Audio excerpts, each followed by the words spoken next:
Chapter 5, A Terrific Dog. The family that Joss told us about was not the right fit for Truman. They called and talked to Dad. Their family loved to go fishing, and they wanted a dog to take to the lake. Dad told them he wasn't sure Truman would like the lake. Truman hated baths. To Truman, a lake would seem like one big bathtub.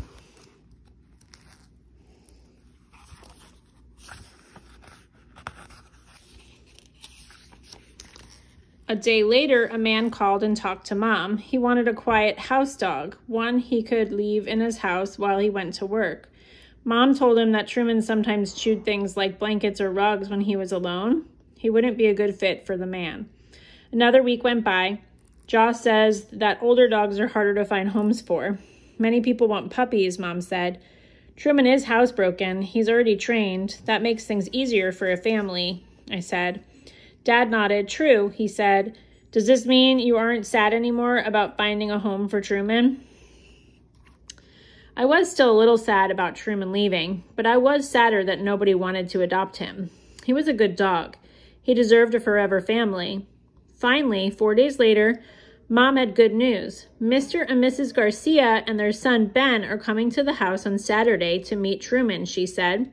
Did you tell them everything? I asked. Did you tell them that Truman is terrific, but that sometimes he finds trouble too? I did. They thought his antics were cute, Mom said. I crossed my fingers.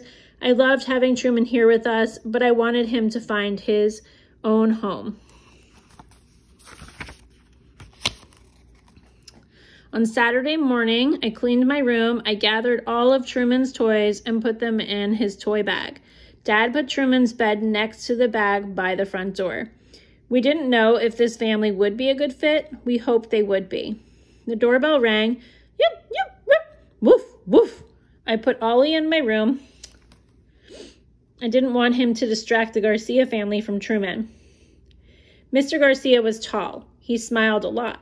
Mrs. Garcia wore jeans and a t-shirt with a picture of a dog on it. Ben was older than me, almost a teenager. The minute he saw Truman, he kneeled down.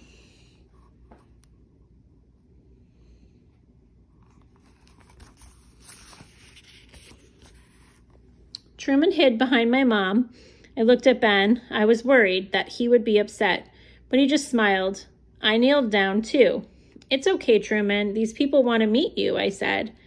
Truman peeked around my mom's legs and looked at me. Then, wagging his tail, he walked right over to Ben and licked his cheek.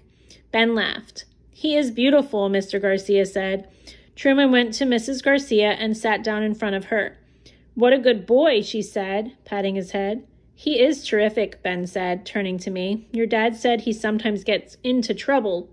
I do too. It looks like you and Truman will become best friends, I said. I hope so, Ben said.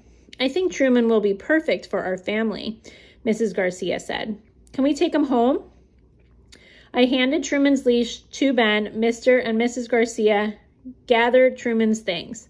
I let Ollie out of my room so he could say goodbye. Right before it was time for him to leave, I hugged Truman tight. Have a wonderful life with your new family, I whispered in his ear. He licked me one last time. Mom, Dad, Ollie, and I watched the Garcia family and Truman drive away. Truman looked very happy. How are you doing, Kata? Okay.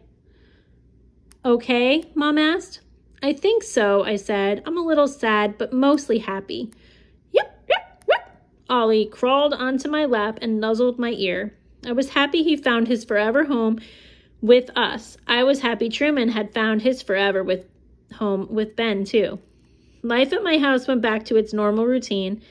Every morning I fed Ollie his breakfast. Every afternoon after school, Mom and I took him for a walk.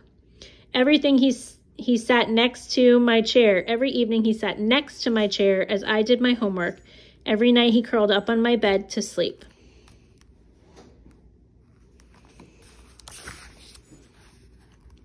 Two weeks later, Dad showed me an email from Mrs. Garcia. She said that they all loved Truman.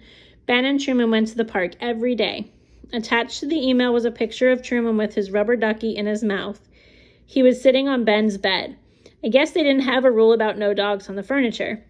Later that night, while I was doing a puzzle, Ollie ran to the back door. Yep. Mom was home from the bookstore. Oh, Kata, guess what? Mom said excitedly. What? I asked. We have another foster pet coming, she said. Really? Hooray, I cried. I jumped, then started dancing with Ollie. All kinds of thoughts spun in my head. What kind of animal would we get? Another dog? A cat? Something more unusual like a snake or a rabbit? I couldn't wait to find out. I was ready to help another animal find its forever home. And there's a think about it and a draw it, write it, and a glossary.